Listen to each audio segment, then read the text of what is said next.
Hi, I'm Dr. Anthea Rhodes, Paediatrician here at the Royal Children's Hospital in Melbourne. Today I'm joining you at home or wherever you're listening from for the next hour to talk about how you can support your child's mental health through the pandemic. It's been an incredibly challenging time and continues to be for parents and children across Australia, and perhaps none more than those of us here in Victoria and New South Wales at the moment who continue to be in a lockdown situation. So we'd like to give you some practical tips and help you to perhaps understand a bit more about what your child might be going through over the next hour. We realise that this is not something everyone can tune into here and now. You might be juggling work, you might be juggling remote learning, so it is being recorded and you can pop back later in the day and view it on Facebook. It will also be shared on YouTube for people who aren't on Facebook, so you can access it there as well. Before we get started, I will also take a minute to mention that we have a lot of resources here to help parents and families at the Royal Children's Hospital, including a podcast looking at child health, and we recently did an episode on anxiety that might be relevant for you and your family, as well as an episode about COVID and vaccination in kids. So if you're listening to podcasts, jump onto your preferred platform and have a look at that as well. So I'm going to get started now by introducing our panel of experts here at the Royal Children's Hospital. We are very fortunate to have a lot of clinicians and experts in child mental health, and we're going to share some of their wisdom with you today. So firstly, Dr. Rick Haslam, who is a paediatrician and Director of Mental Health Services here at the hospital. We've also got Professor and Dr. Harriet Hiscock, who is a paediatrician here as well, and Dr. Alice Morgan, who's a clinical psychologist working with children and families with mental health problems every day. So let's get started. We've had lots of questions. Thank you to people who've taken the time to write those on our Facebook page and send them in. You might have more questions during the session, and feel free to pop those up online and we'll do our best to get to some of them during the conversation. The overwhelming theme for a lot of the questions came around remote learning. Parents telling us they're really struggling, trying to understand how they can manage this juggle and what sort of effects it's going to have in the long term for their child. So to get started, I'm going to ask Dr. Rick Haslam to talk to us about that really common question from so many parents: how do I be a good parent while trying to maintain my job, while trying to support my kid through home learning as well? Thanks, Anthea. I mean, it is an incredible juggle and no one's been in this situation before. I'm a big believer in the basics, and I think that for kids to be supported, it's important that their parents feel confident and supported. And also, I think we need to, as parents, give ourselves a little bit of leeway. I think what we're trying to do here is sort of walk up a mountain, really, and you sort of have to take smaller steps at the moment. You need to be less sort of aspirational about what you can achieve with your kids and with their well-being. So I think we all need to recognise that it's challenging, and being, I guess, fair on ourselves as parents gives us our best chance to help our kids. Fantastic. And Harriet, what would you have to add to that for parents listening? Yeah, well, just speaking to some of the parents who look after their children, they've actually come up with some good ideas. I think, as Rick said, don't forget the structure of the day. So it's still important to say, maybe we're going to log on in the morning for half an hour. Try and help your kid prioritise the work that they need to get done, and work that out with them. And then having built-in playtime, time off, time out, time off screens is really important. And then I've had some families where they've co-opted other members of the family to help out. So I've got a couple of mums who have given up because their kids won't listen to them as teachers, but the grandparents have come on board, and this probably works for primary school, not high school, but the grandparents have come on board and helped out with maths or with reading or with comprehension, and that's worked really beautifully for some families. So think of who you can co-opt in your circle of friends and families if your children have had enough of you trying to help them with home learning.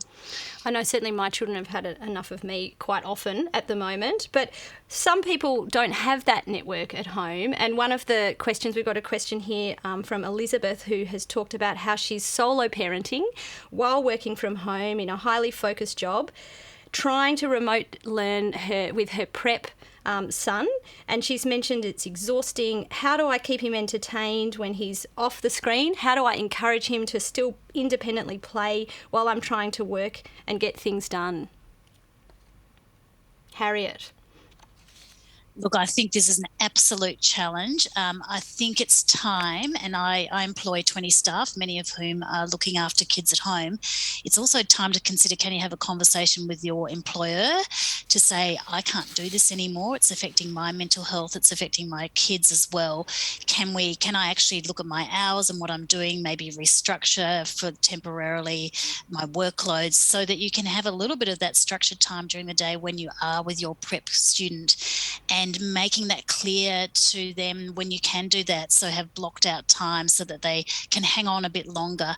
I think we've got lots of ideas and resources of how kids can entertain themselves when parents can't be there, and they'll come up at the end of this session. But I think it's also time to talk to your employer to negotiate your hours and your workload as well if you can.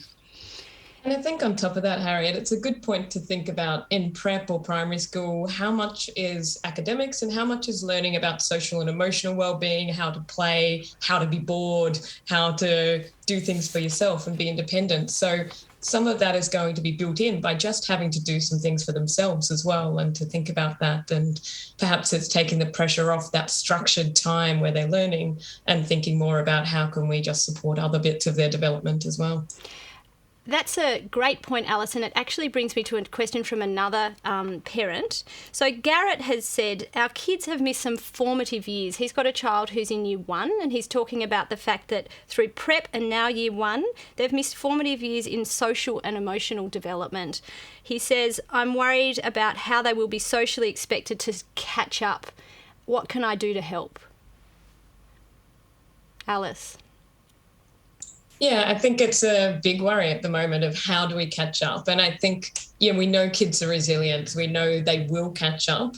And as we were talking about before, we need to think about, how much of what they're learning right now or what they're needing to know will be carried on throughout their schooling. And probably it's not everything that we think that they need to learn. So the important things about helping them to catch up is to keep them motivated in learning. So can you start to engage their interests in some of the stuff they need to learn?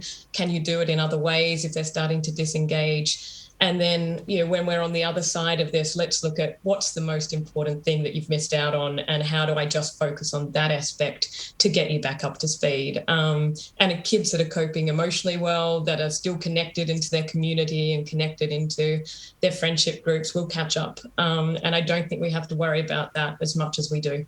Yeah. Okay, so I've also got more to talk about in a minute when it comes to catching up. I know there's a lot of questions here with parents talking about their child's academic learning, and the NAPLAN out today is a really important thing to talk about as well. But before we do that, when you're talking about engagement, we've got a question here from a parent, Lisa, who has said, how can she manage school refusal in her young person, teenager at home, particularly trying to get them to engage online and in that online learning, and perhaps how you manage that relationship or situation with the school when you've got your child not actually wanting to engage in the remote learning. So, Rick, perhaps you could talk about that. Yeah, we've seen a lot of young people who've lost that motivation for learning, and it's partly, we're not sure what all the reasons are, but it's partly that sort of air pressure of other students and teachers and routines and so on. So it would be a very common problem that kids have got a degree of lack of motivation for their studies. I think as a parent, you're not an educator and you can't recreate the school curriculum and you can't be expected to do all of that. Maybe focusing with your teenager on maintaining their connections with their peer group and maybe looking at whether there's a contact person in the school, whether it's the year level coordinator or perhaps the homeroom teacher that they can make a bit more of a bond with. There's no doubt there'll be some kids who will struggle a bit more than others. But some of what you're describing, I think most of the young people in your child's class will be experiencing. Thanks, Rick. One of the other things that we've had come through is when school does open back up, and obviously here in Victoria we've been a bit in and out of lockdowns, that some parents are finding it's hard to get their child to re-engage in the face-to-face schooling and actually turn up, and there's another type of school refusal. Can you talk to us about that? Yeah, look, I mean, one of the things that will be going on with young people is they'll be experiencing anxiety.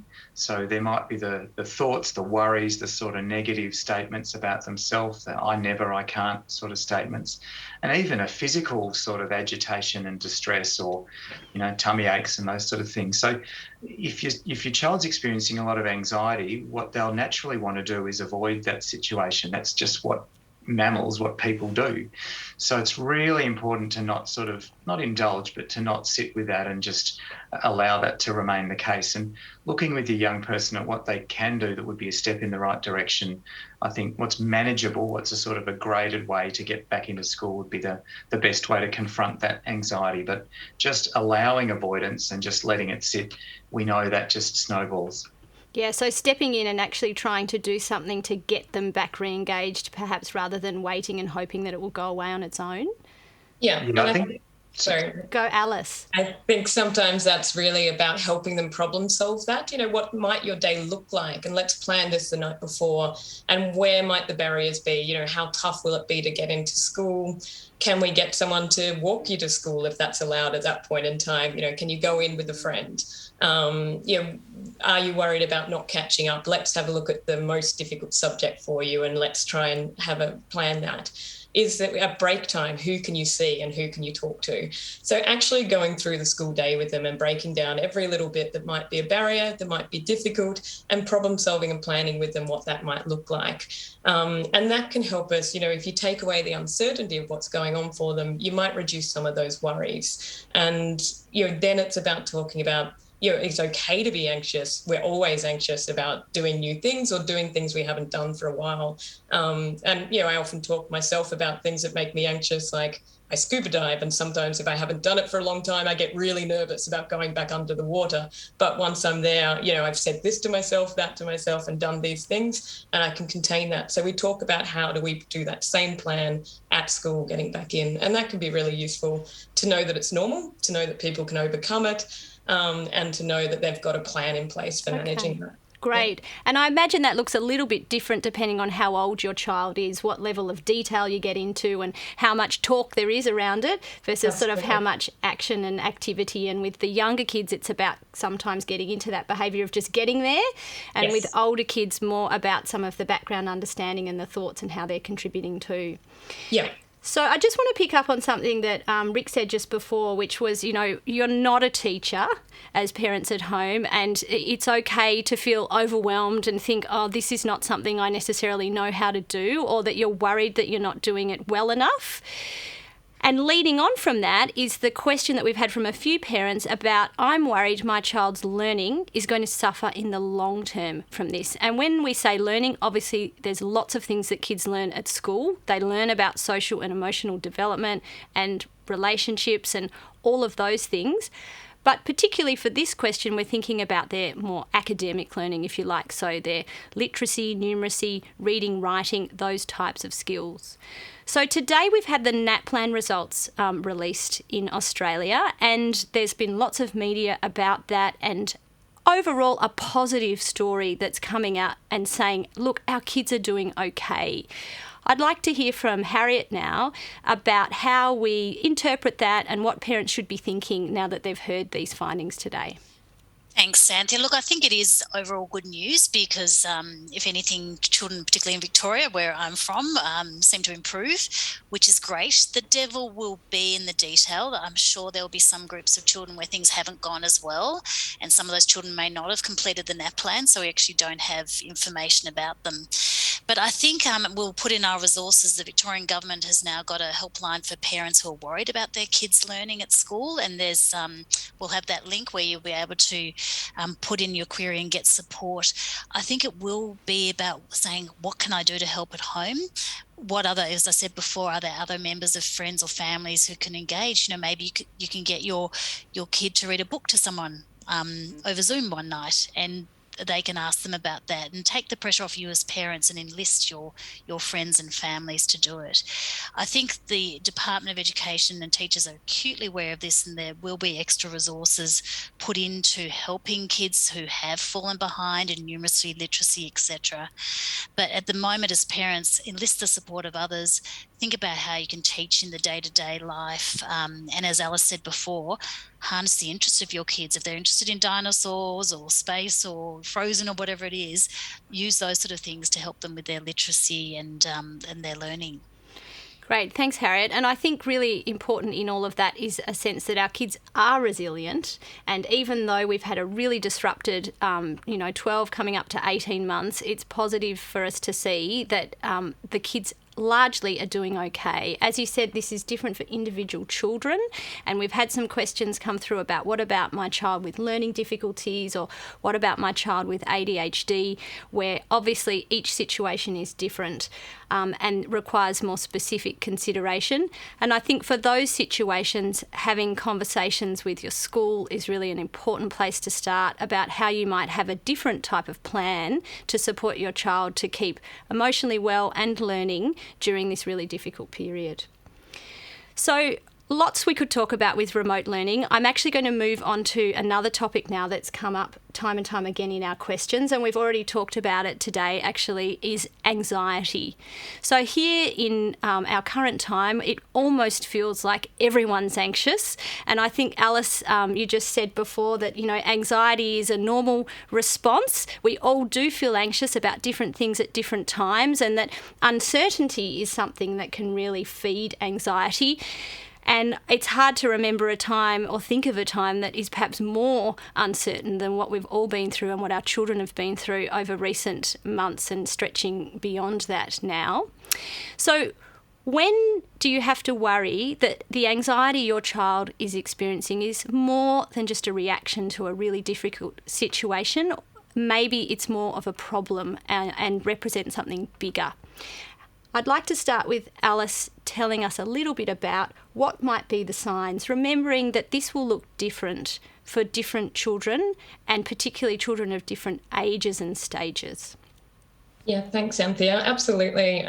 We know anxiety is really common, and 1 in 4 of us will experience anxiety at some point. But I guess what we're looking at is, if anxiety in itself doesn't resolve over time, then that's something that we start to think, well, when do I seek help for this? And I think for those teenagers, it's probably, the first signs parents would get might be physical signs, because a teenager might not want to talk to you necessarily about what's going on, or younger kids might not actually have the words and the vocab to speak about what's going on. So what you're looking for are those physical signs. They might talk about tight chest or racing hearts, appetite changes or sleeplessness. And that might be the first signs for you to notice that they're feeling quite anxious. Older kids might talk about, I can't get a certain thought out of my head, I can't think straight, or I can't get to sleep, and that it's really struggling with this. But I guess the big signs are things like when it really starts to interfere with what they used to be able to do. So you start to notice that they're avoiding things. They might talk about or be worried or self-harm in that sense that, I'm so overwhelmed by these feelings, I can't find another way to get this out of my body.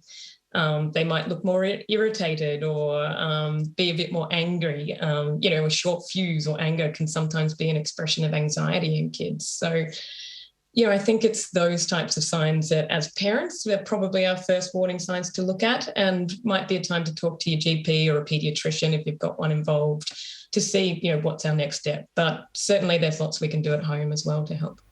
Thanks, Alice. I can see Rick nodding, and I'll come to you in a minute to add to that. I think one of the things you've mentioned, Alice, is when kids are not doing the things they normally do is a red flag that, maybe my child's anxious, maybe something big is going on here. Something that's come through in some questions is, my child's not doing any of the things they normally do. They actually don't have to go out and engage in a way they might normally do at the moment. They're not seeing people in the normal way. So how do I know what's COVID, what's lockdown, what's remote learning, and what's actually something worrying? Rick? Yeah, I mean, kids need to have a focus and they need to have meaning in what they're doing. And it is very hard for them to find that themselves just off their own bat.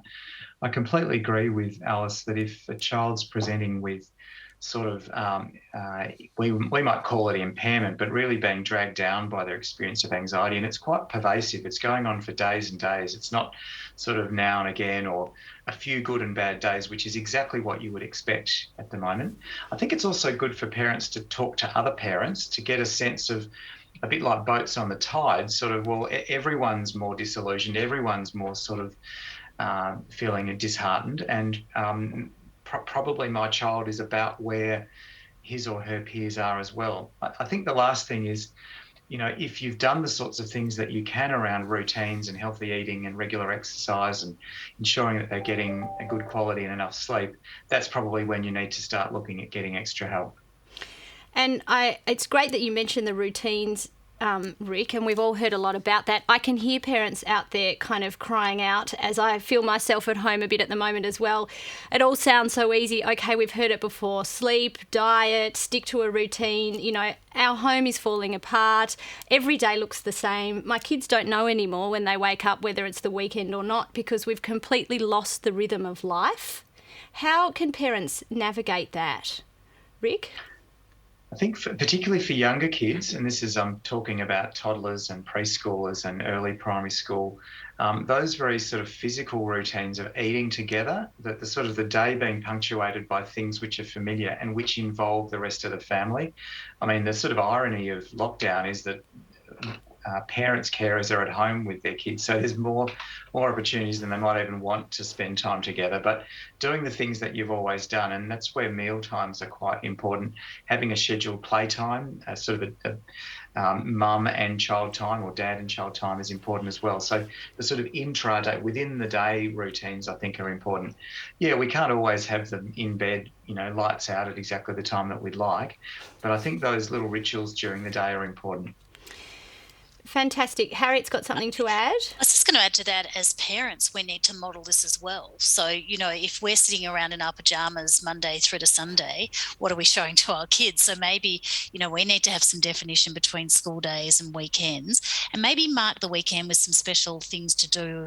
We will go out for a walk and whatever, we will do a TikTok dance, or we will order something in for dinner, and make it just a bit different and special, and bring that to it as well.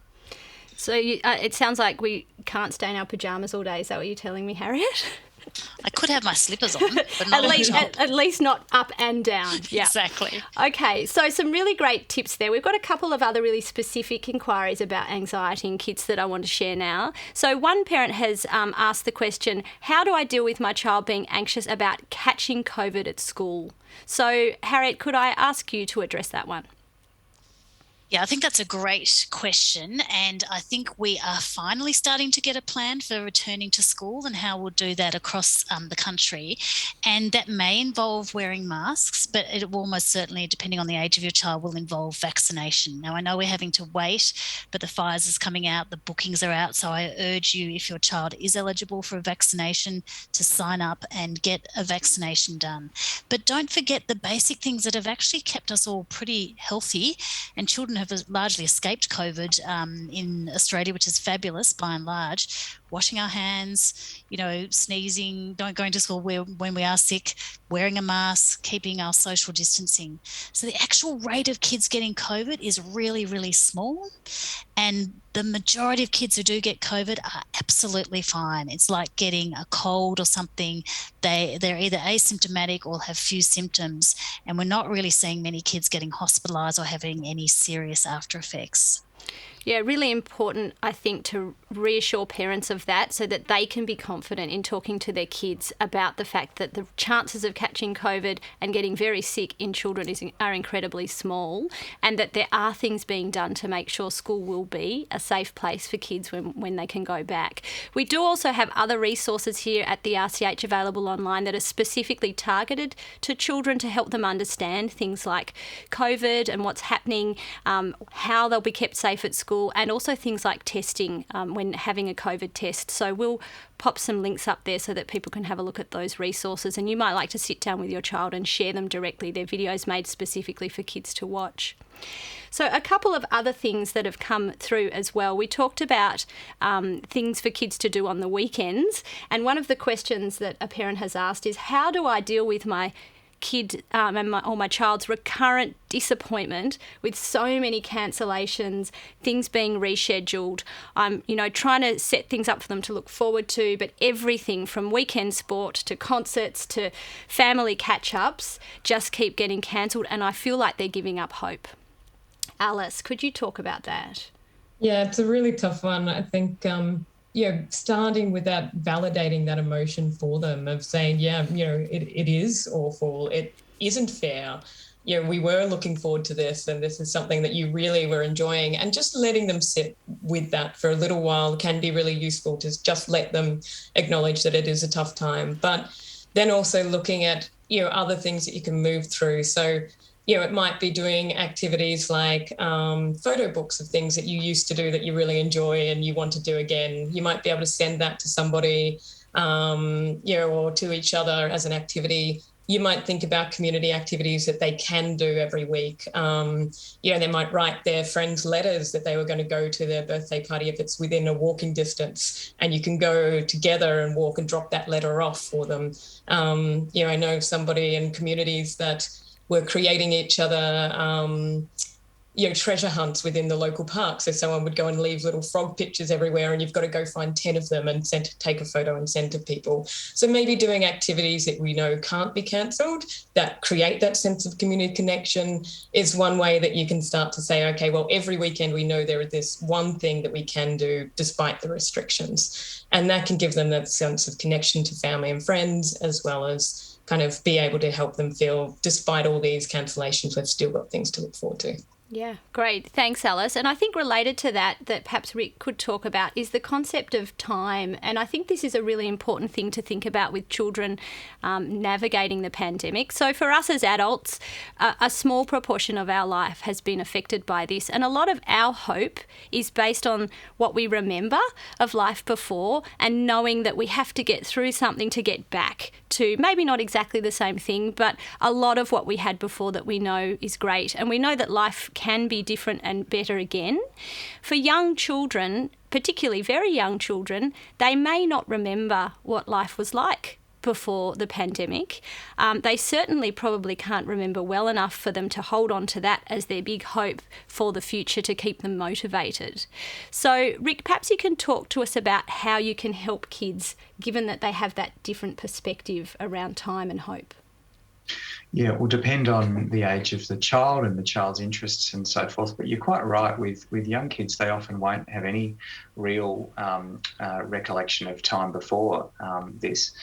I guess that, part of this, again, it's making sure that parents can themselves cope with this uncertainty and the lack of firmness about what will be ahead. And I think it's good for little kids to see their parents coping with that uncertainty and coping with their sort of stress and disillusionment, verbalising it, but also keeping it in perspective. And that's probably what parents can do for kids, is to be able to acknowledge, to validate, and to give some sense of perspective. We can't make promises that they'll have their birthday party in November, or, that's the last thing. Well, it's not the last thing, but it's not what you would want to do, is to start making promises that you can't keep. So again, we're sort of bringing our children back to, well, what's here that I can enjoy and get pleasure out of now, and showing our child that we're coping with that uncertainty, with that, really disheartening demoralisation that we've all experienced. And that comes, I guess, to another really important question. We've got a question here from Sarah, and she says, how do I support my kids if I suffer from anxiety and depression myself? So, Harriet, perhaps you could talk to that.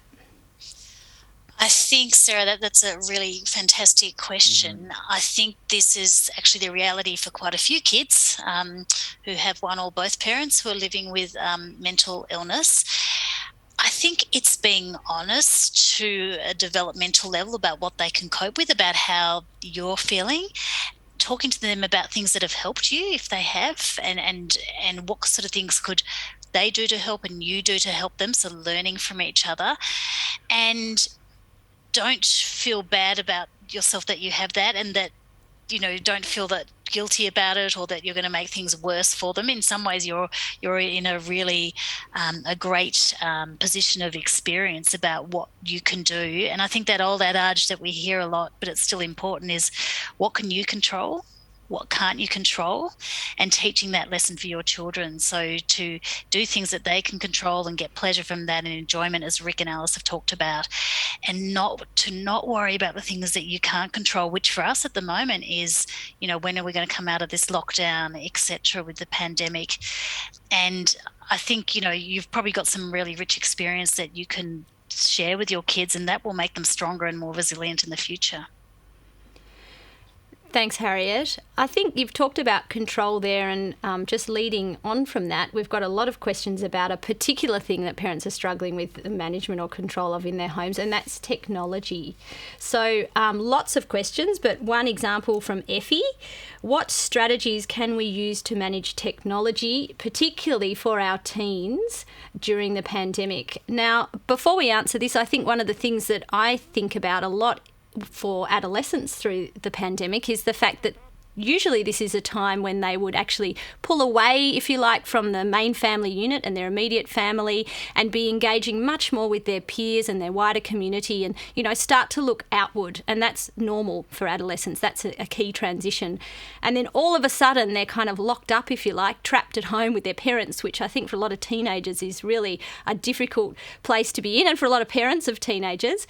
So technology is there as a way that they can stay connected and they can still have those peer relationships. But at the same time, it's a big challenge because it's not without risks, and it can create a lot of conflict, and we're hearing that in our messages and questions from parents today. So, Alice, can you tell us a bit about practical advice for parents? What should they worry about? What can they let go? How can they manage screen time? Yeah, I think for screen time, part of this is giving yourself a break. We have to acknowledge that, yes, they are going to have more screen time, but that we don't know that the long-term effects of that is going to be all that great on them. The biggest effect for these children is to make sure that they stay socially connected. And for adolescents in particular, that's going to be through social media and through things. So I think for parents, the big effect here is to think about, am I keeping them safe? Do I know what they're doing online and what programs they can access? And can I somehow monitor that whilst balancing it with some face-to-face time with the family by having those meal times that Rick was talking about earlier, and making sure you've got boundaries around sleep. So good sleep hygiene, getting rid of those screens an hour or two before bed, of having some boundaries around where and how they can use their screen time in the bedroom or in the lounge room if you're concerned and they're younger children. So those types of things can just ensure that there's some safety and parameters around the social interaction, but particularly for adolescents, allowing them to have that little bit of extra screen time for now, I think is fine. Rick, did you have something to add? Yeah, so Anthea, it's probably not so much about the number of hours. I mean, the Apple devices and others will tell you how many hours, but it doesn't quite tell you what they've been doing. And as Alice said, teenagers really want to spend time with teenagers. And if the only way they can do it is through social media or through gaming, then or other means, then I think that's really sort of normative and really just needs to be encouraged.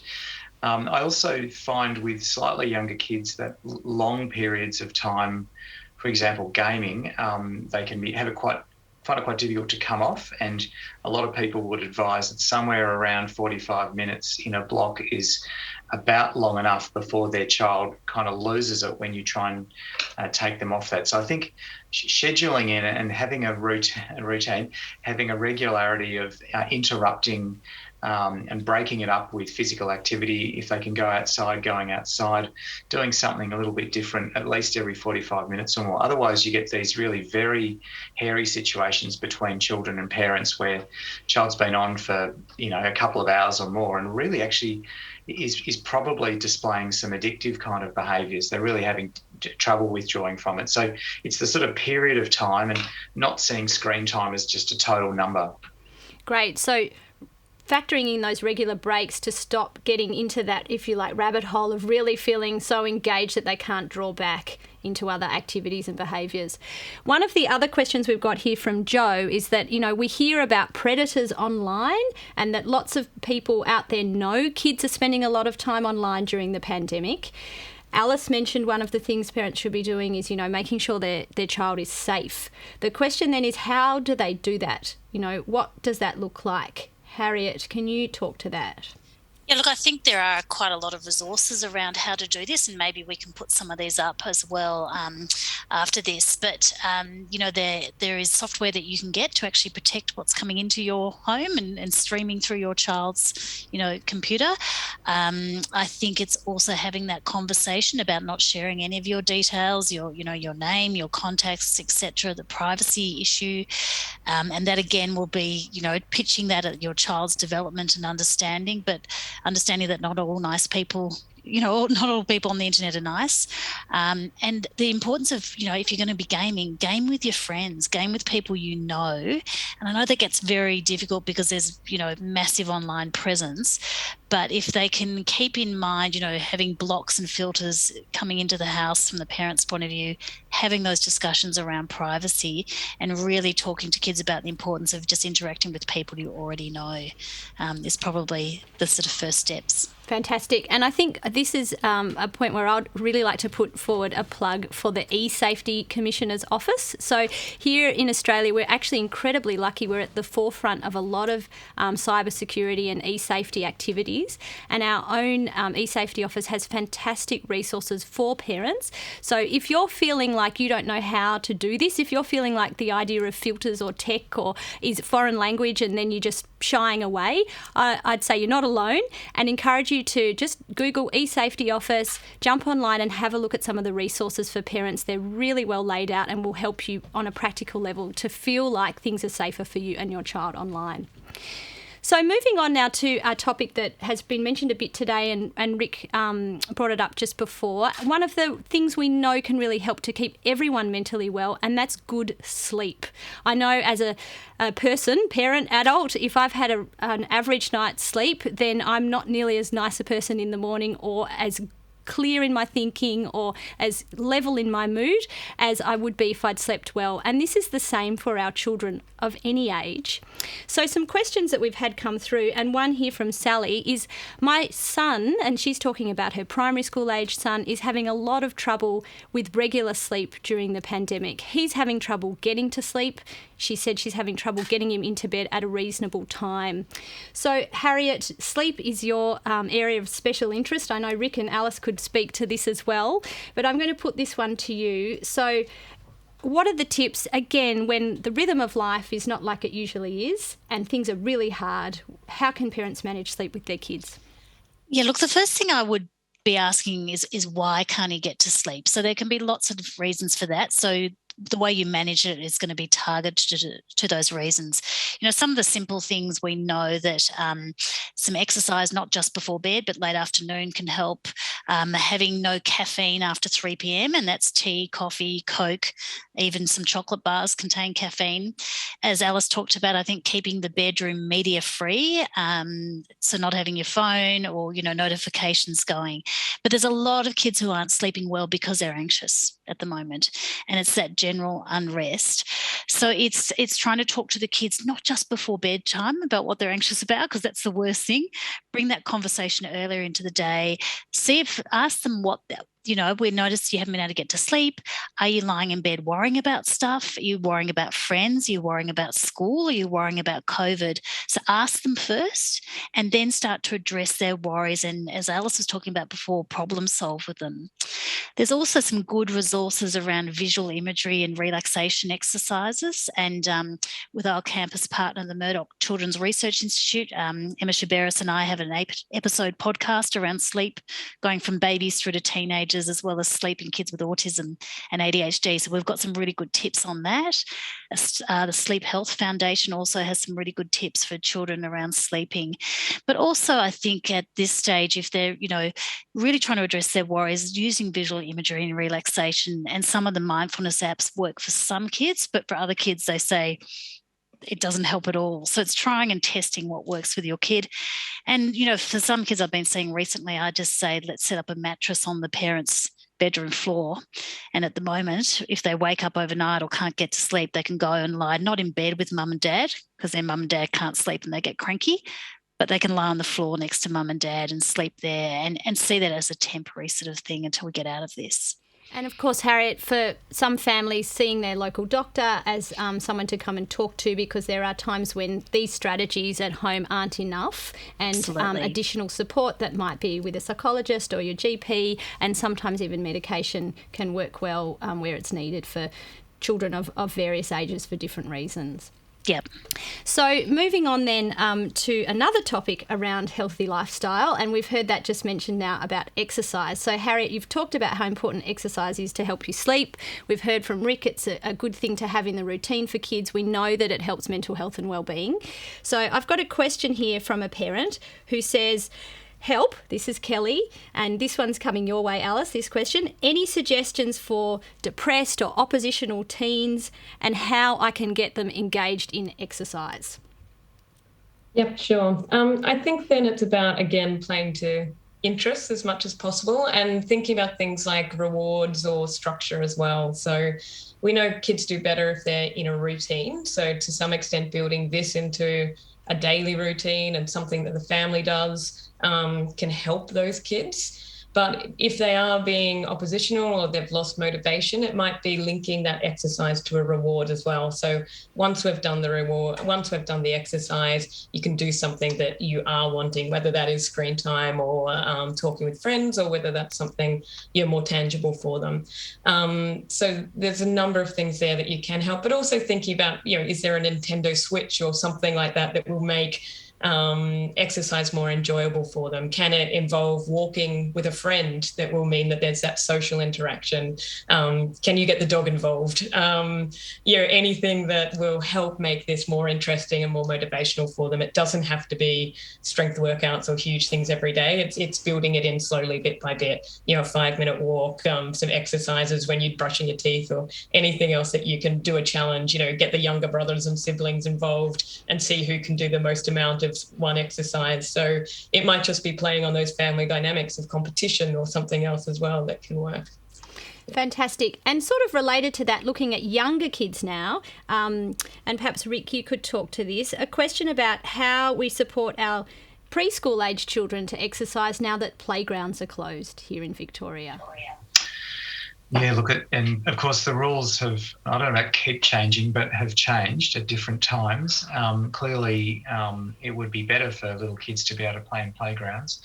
I guess you have to make use of what you've got, and a lot of families will be in an apartment, or they will be in a house with very small outdoor areas. So you have to make the most you can.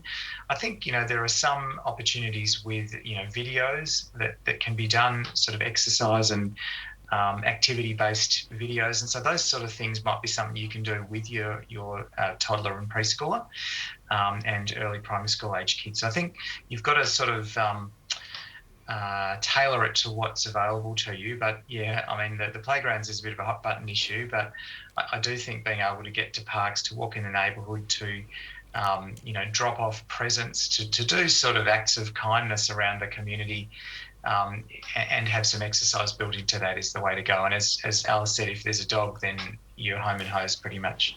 Yeah, so there's definitely been the puppy pandemic, hasn't it been called, where pets have exploded. But I think there's good reason for that. People, so many people can't be wrong. So that having that focus for the family around a pet, if you have got a family pet, dog, cat or otherwise, is another way that you can actually factor in perhaps some incidental exercise, also just another outlet and a break from some of the other stresses that might be happening in the home. So, Rick, you just mentioned the idea of kindness and, acts of kindness and doing things for others. And this brings us on to the concept of, if you like, gratitude and giving, and how we know that can actually play a big part in positive psychology mindsets. So, Harriet, I saw you nodding when Rick mentioned that. Can you perhaps talk to us a bit about how parents might think about factoring this into their lives at the moment and how it might benefit them and their children? Yeah, thanks, Anthea. I think we all know that we need to feel useful, to feel good about ourselves in this world, and that goes for us as parents as well as for children. So I think we need to model this to our kids as well. And, I've had 2 kids through lockdown, one in VCE last year as well. And we spent a lot of time saying, well, what can we do to help others? And that became a real focus for making her feel better about herself. And that might have been ringing the grandparents every week because they were on their own, the grandmothers, for example. So I think, thinking about those acts of kindness that Rick's talked about around the neighbourhood, what can you do? How can you support others? How can you get involved? Dropping off the presents, the teddy bear hunt, all those sorts of things Alice was talking about, makes you feel better. We actually did soap making last year in lockdown and then delivered soap around the neighbourhood. And my kids loved that and the neighbourhood loved it as well. So it's doing it ourselves and being kind to ourselves. And I guess we haven't quite touched on looking after our own mental health as parents, but that's what we have to do because if, that old sort of thing of we've got to fit our oxygen masks first before we put them on our kids, if we're not travelling well, how can our kids travel that well? And so that might be, rescheduling your work hours, making sure you walk and get out and exercise, spending time with friends. And if that's not working, then it's seeking professional help for ourselves as parents as well. I think that's a really important thing to note, Harriet, and a good thing for us to talk a bit more about next, because I can hear parents out there sort of thinking, oh, God, don't talk to me about getting out the bread maker or, starting a new hobby or playing more board games. Last year we did see a lot of that, and actually in our research on the RCH Child Health Poll, we saw families telling us that they'd had a positive experience from a lot of aspects of lockdown in the middle of last year when things were quite new and novel, and we'd sort of had a bit of a long service leave from life, if you like, and people had taken a break from a lot of the commitments they'd found themselves caught up in and actually enjoyed reconnecting with the family. But what we're seeing now is a sense of burnout. So parents are fatigued. We're hearing time and time again, I've got nothing left to give. And the idea that they need to, continue to think of ways to keep themselves functioning, keep their child engaged, is becoming really overwhelming. I imagine there's lots of parents who can relate to that, at least in some ways. Rick, what advice would you have for parents beyond Harriet's comments already?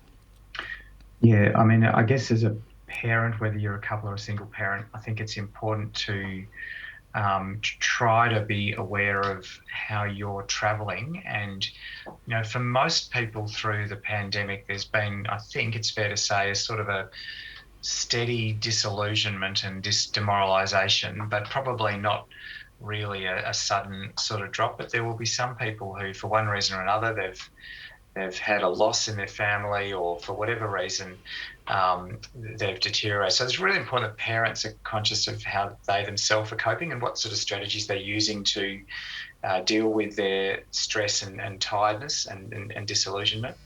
I really like what Harriet was saying about the acts of kindness, and there's so much sort of mundaneness. There's so much of the same that people are experiencing, and so doing something that's not what I'm missing out on, that's not thinking about what we can't be doing, the school, the sort of after school sports or whatever, the flipping it around and saying, well, what can I give and what can I do? And it helps us to remember what it feels like to give someone a present, what it feels like to write someone a note. My daughter gave me this little frog with "Breathe Deeply" written on it. This little trinket. It's beautiful, and it's so much more than the little trinket. It's so much more than that. It's the thought of giving, and it's not you've got nothing more to give. It's just a different way of your brain being wired, I suppose, for a while. It's doing that rather than the sort of stuff that we've been sick of. Yeah, absolutely. So sort of changing it up and looking for ways that might be simple but are enough to actually shift the energy and the focus and maybe help to pull yourself out of a little bit of a slump or a cycle. I think you brought up something really important there, Rick, which was the focus on things we're missing out on. So there is a lot of that with the pandemic, and I think as adults and parents, we perhaps focus on that more than our children in some ways, particularly young children, and that can form part of our narrative. We know what year 11 and 12 could or should be like, and we're worried about the fact that our kids are missing out on those things, and then that can feed into their own concerns as well. We've got a question here from a parent about how to navigate those critical years being missed for their adolescent. So she's worried about her year 12 student. What's happening to the VCE? What about all those special things that they should be experiencing as they near the end of their school life? She said, I feel sad about it, and I know they feel sad about it too. How can I fix this? Alice, perhaps you could... Oh, Harriet's got her hand up, and then we can go to Alice too. I'll just quickly go, because I went through this last year. So Great. and we all had to readjust our expectations. And actually, she came out of it pretty resilient. And I hate that term because it gets bandied around a lot, but she did come out of it. She took great comfort that she was in it with her peers. The peers actually worked really hard to support each other, which was lucky for her. They had a good group that supported each other. And they got to schoolies, and we were out of lockdown, and they went to a coastal town, and they had an absolute ball. But they felt very proud of what they'd been through and how they'd gone through it, and a pride that I hadn't seen in my previous child who'd been through VCE a few years before that without a pandemic. So I had to put aside all my thoughts around, year 12 and how fantastic it was, and let her live her own experience with her peers. And, that they've actually come through it pretty robustly. And they've got a once in 100-year experience. They have, and I think we will see with time what the positives will be from that. Perhaps that's something, Alice, you can talk about. Yeah, I think that's right. I think it's for us, it's a sense of lost ritual and a sense of lost opportunities that we experience. But for them, they really have gained some great coping skills. And, if we think about the purpose of that ritual, it's about a coming together. It's about acknowledging what they have gone through. It's acknowledging the enormity of getting to the end of a schooling career and finishing a chapter in their life and moving to the next. And so, what we need to do is focus then on how do we recreate that in a different sense, in a different ritual. And, what Harriet's experience there, or her daughter's, was about, well, we did come together and we did support each other and we looked to each other for how we can get that. And that's what's special about our year group. So I think it's about helping them to create new rituals, helping them to create a new sense of connection, and closing a chapter in a significant but quiet way. And perhaps planning, for 6 months down the line or 3 months down the line, or, how do we do that, reconnecting from our gap year or our university year or whatever that is, and to come back to this friendship group and to say, wow, we did this in the craziest of circumstances. Yeah. Absolutely. I think we know that people bond through shared experience, and the more intense that experience is, the closer the bond can be. So there's a lot of that happening that we perhaps don't see or appreciate or understand at the moment for our kids and teenagers, that as the years go forward, we might reflect on some of the positives from. And important in saying that, though, not to take away from the fact that some of the experiences that people are having have been very traumatic and are really difficult and continue to be worrying for families. And those things are things that we can't necessarily sugarcoat, and do need to make sure we support kids through and seek help for when they're happening. So one last question perhaps, and then we'll start to pull things together, that's come through from a parent, and that's about conflict at home. So this parent has said help me. There's so much arguing going on in my household. My 3 kids are 7, 11 and 13, and they're constantly fighting. And now they can't get away from each other. I'm on edge and everyone is constantly at each other. How can we restore the peace in the house? So perhaps, Rick, you could talk about that one. Yeah, I mean, I think you've got your hands full with 3 kids of those ages, and clearly there'll be a degree of friction and that you might expect. And I guess you'll be the judge of whether it really is out of hand, and particularly if there's a question of safety. If it's noise and yelling and name calling, that's one thing. But if there's threats and physical aggression, then that's kind of something a bit different. So I think just sort of bearing that part in mind, some of it might be expectable. I mean, I think primary school kids on the whole with COVID, we've seen a lot more inattention, a lot more sort of irritability, and there isn't a quick fix for that. I think perhaps what you can do is spend a little bit of your time with each of them each day or each couple of days, so you've sort of broken that up a little, and maybe trying to think of ways in which you can get to pairs of them doing things, and maybe focus attention on 2 of them and sort of divide and conquer. But it's very difficult with 3 kids who are probably pretty bored and frustrated, and they can draw you in and they can get some sort of energy from this. And until you're able to have them out of the house and sort of out with their peers, then you're a little bit stuck with that. But I think if it's got to a point where it's an issue of safety, then that really needs some professional and external help. Thanks, Rick. And I think really important to note that we do know that some people at home don't feel safe. And at the moment when we're in a lockdown situation, that can make things incredibly difficult and stressful. And even where it hasn't been a situation perhaps before, it might be something that has arisen during the lockdown because there's a lot of new stresses for families. So if you are someone who is in that situation, really important to know that there are avenues for you to seek help, and we'll provide some of those numbers and contacts towards the end. Harriet, did you have something to add? Yeah, thanks. I was just going to add, I think where I've seen success in this situation is where you involve the kids in the solutions. So can you sit down with your 7, 11 and 13-year-old and say, look, this is tough for all of us. Are you enjoying this? And inevitably they just say, actually, no, I'm not. And say, well, what could we do differently? How could we stop this? And get them to come up with some of the solutions. And maybe, the older kid might be able to go around the block for a walk. Does it always happen at 4 p.m? Can you anticipate the timing? What are some solutions? What are our mutual sort of rules that we might agree on and respect each other? If we are annoyed, how are we going to express it? And then thinking, it depends on what the nature of your kids and their temperament, but can you get them involved with getting dinner ready or other things that keep them occupied so they're not annoying their siblings? It's hard, but get them involved in solutions. Yeah, so boredom can definitely fuel some of these things for sure. And engaging your stakeholder, we hear about it sometimes in the workplace. It's equally as important at home, and that stakeholder might be anywhere from 2 to 20.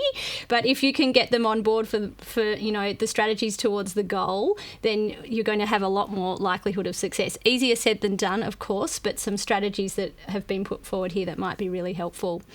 So we're nearing the end of our chat today, and I think as we wrap up, it would be really nice for us to hear some final words from the panellists, particularly around hope. I think that that's something we need to hang on to at the moment as parents, and for our children and for ourselves. We are moving through this. There were many people who said a year ago, I can't do this anymore, and you are still doing it. So you're already made of more than you realise. So perhaps, Rick, and I'm just looking at the time, we might just have time just for you actually to give us a message for families. What would you say as they're sitting out there thinking, how can I keep going? Yeah, well, look, I mean, I have to, as you've said, Anthea, acknowledge that families have got as far as they have, and I do feel that we're coming towards the sort of light at the end of the tunnel. We have to be forgiving of ourselves. We have to be conscious of how we're responding and making sure that the parents are well enough to look after their kids.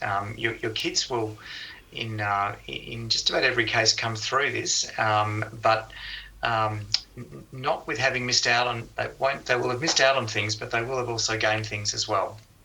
Fantastic. Thank you so much, Rick and Harriet and Alice, for joining us today. And thank you to all the viewers out there. We've had thousands of people join us and, almost 1,000 comments, I think, hundreds certainly.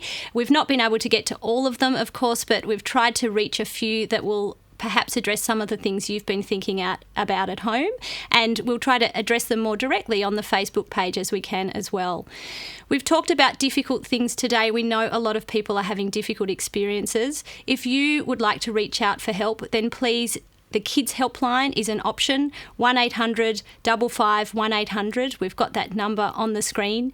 And additionally, we've got the Head to Help resource that here in Victoria has been set up specifically for mental health problems during COVID. So 1800 595 212 for Head to Help. Other things we've talked about we'll share in the feed on Facebook so that people can have a look at those resources too. Thank you for joining us. I think we've heard the big message here today that kids are resilient, but that doesn't mean that they don't need help and support. And as parents, much the same. We're resilient too, and everyone is doing an amazing job. But if you need extra help, lean on people around you, look for help outside the home. This is a difficult journey, and we do have a way to go, but there is light at the end of the tunnel. Thank you for joining us.